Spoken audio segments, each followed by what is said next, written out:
Assalamualaikum warahmatullahi wabarakatuh. Alhamdulillahirabbil alamin. Kita selalu senantiasa bersyukur kepada Allah Subhanahu wa taala. Nikmatnya yang sangat-sangat menakjubkan dan sangat-sangat luar biasa. Terkadang kita menganggap nikmat Allah itu biasa-biasa saja, namun nikmat ini sangat-sangat luar biasa. Ketika apa?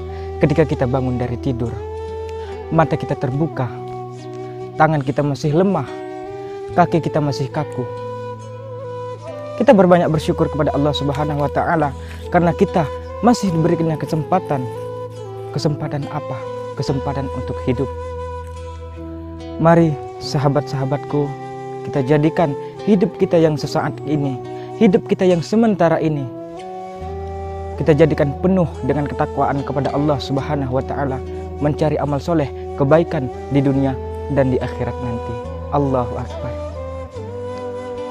Maaf, sepintar apapun manusia, segagah perkasa apapun manusia, setinggi apapun orang menghormati dia, demi Allah, orang tersebut tidak akan bisa menghitung yang namanya nikmat Allah.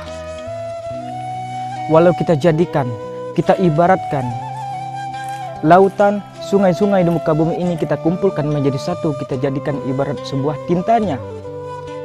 Ranting dan pohon-pohon kita jadikan ibarat sebuah penanya. Dan daun-daun di muka bumi ini kita kumpulkan menjadi satu, kita bentangkan, kita hitung yang namanya nikmat Allah. Nauzubillah, tidak akan bisa menghitung yang namanya nikmat Allah. Maka yang pantas bagi kita adalah apa? Selalu bersyukur kepada Allah Subhanahu wa taala.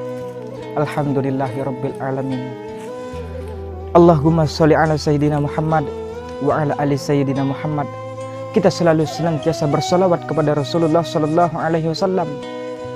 Muhammadur Rasulullah. Muhammad itu adalah utusan Allah. Innallaha wa malaikatahu yusholluna 'alan nabi.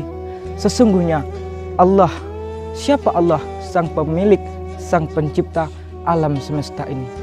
Dan para malaikat, mereka bersolawat kepada Nabi.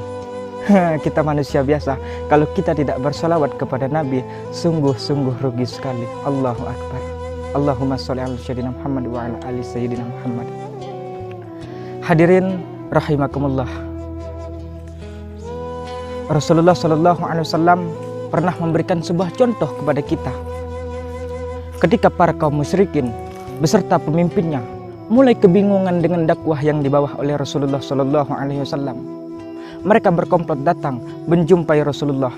Ya Muhammad, jika kau berhenti berdakwah, maka akan kami tawarkan harta. Harta ditawarkan kepada Rasulullah. Mungkin kalau kepada Irfan, ya Irfan berpikir-pikir dulu. Mereka selalu menggoda iman Rasulullah. Mereka menawarkan wanita kepada Rasulullah. Para kafir Quraisy ini tidak kehabisan menawarkan, menggoda iman Rasulullah sallallahu alaihi wasallam. Mereka berkata, "Baik ya Muhammad, bagaimana kalau kita beribadah bersama-sama? Ketika datang Yaumus Sabat, pada hari Jumat, kami bersama umat kami akan datang." Apa yang dikatakan Rasulullah sallallahu alaihi wasallam? "Qul ya ayyuhal kafirun." Katakan, wahai orang-orang kafir, "La a'budu ma ta'budun." Sesungguhnya aku tidak menyembah apa yang kau sembah. Begitu juga sebaliknya. Dikunci dengan lakum dinukum waliyadin. Agamamu, agamamu, agamaku, agamaku. Allahu Akbar. Maaf bro, Rasulullah sallallahu alaihi wasallam sudah pernah melihat bidadari yang cantiknya Masya Allah, tidak ada yang bisa menandinginya. Artinya syahwat beliau masih bisa terbendung dan terlindungi. Masya Allah, Allah Karim.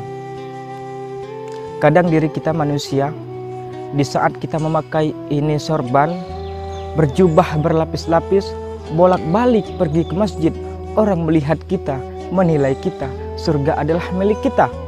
Maaf demi Allah, surga bro tak semudah itu dikatakan. Kenapa? Kalau di hatinya masih ada rasa sifat, merasa lebih baik daripada yang lain, merasa lebih soleh, dan merasa lebih pintar daripada yang lain. Buka kurung, sombong, tutup kurung. Allahu Akbar. Nih, gara-gara ini anak dan orang tua bisa berantem. Gara-gara ini suami istri bisa cerai. Dan gara-gara ini pemimpin dan rakyat bisa saling tuduh. Karena di padang mahsyar nanti yang namanya ini mulut, maaf demi Allah, yang paling tak bisa dipercaya. Allah Karim. Apa buktinya Irfan? Surah Yasin. Al-yawma nakhtimu ala afwahihim wa tukallimuna aydihim wa tashhadu arjuluhum bima kanu yaksibun. Pada hari itu tangan berbicara, kaki bersaksi. Allahu Akbar. Baiklah sahabat-sahabatku yang dirahmati Allah Subhanahu wa taala. Di sini adalah kuburan. Dan di sini adalah rumah terakhir kita. Sudah jelas, tidak diragukan lagi. Maaf, demi Allah, di saat terkadang kita membuka beranda Facebook, kita membaca kata-kata, ingat, ajalmu tidak menunggu taubatmu. Apakah itu sudah pasti? Sudah jelas. Nasihat kubur berkata, aku adalah tempat yang paling gelap, maka terangilah aku dengan sholat, dengan tahajud malam. Aku adalah tempat yang paling sempit, maka luaskanlah aku dengan bersilaturahmi, bersedekah, saling membantu, tolong menolong. Allahu Akbar. Terkadang diri kita manusia selalu dikuasai oleh ambisi syahwat duniawi. Tahun depan ingin jadi ini, tahun depannya lagi ingin beli ini, tahun depannya lagi ingin bangun ini. Selalu dikuasai tanpa habisnya, tanpa ujungnya syahwat duniawi. Dan semua itu belum tentu tercapai. Dan yang sudah tercapai, perbanyak bersyukur kepada Allah. Perbanyak bersyukur kepada Allah. La in syakartum la azidannakum. Barang siapa yang bersyukur kepadaku, kata Allah, maka akan aku tambah. Allahu Akbar. Dan yang belum tentu tercapai, jangan terlalu percaya diri bahwa diri ini akan panjang umur. Karena yang namanya ajal, kematian, dia datang tidak akan memberi berita, tidak akan memberitahu. Karena Allah merahasiakan kematian kita supaya kita selalu bersiap-siap istiqomah untuk menuju kematian. Entah dia tidak memandang umurnya berapa, kapan waktunya, mau tua, mau muda, mau miskin, mau sehat. Ketika Allah berkata, waktunya engkau pulang, engkau pasti akan pulang. Tidak ada yang bisa menghalanginya. Allahu Akbar. Terkadang diri kita manusia,